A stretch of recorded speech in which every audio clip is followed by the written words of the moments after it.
Hello મિત્રો, આજે આપણે બનાવીશું ખાવામાં સોફ્ટ અને દાણેદાર એવો દિવાળી સ્પેશિયલ ગુજરાતી મોહનથાળ। જેના માટે અહીંયા આપણે 1 કપ જેટલો ચણાનો કરકરો લોટ લઈશું। જેમાં આપણે 3 મોટી ચમચી જેટલું ઘી અને 3 મોટી ચમચી જેટલું દૂધ ઉમેરશું।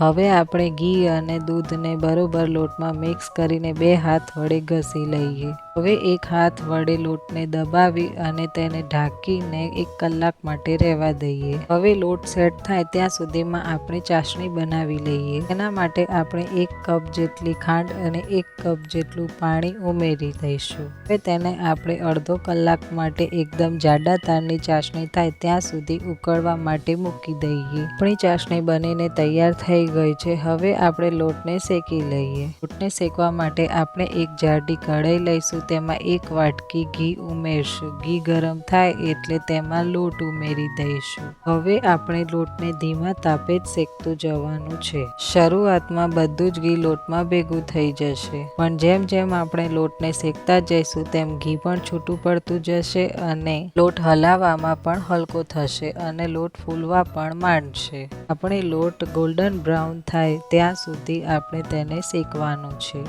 આપણે લોટને શેકતા 20 થી 25 મિનિટ લાગશે।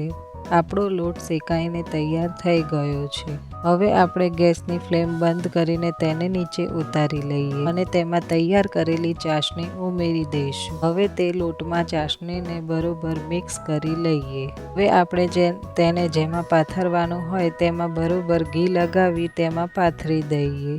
હવે તેના ઉપર સજાવટ માટે આપણે કાચા પિસ્તા અને ચારોળી પણ ઉમેરી દઈએ।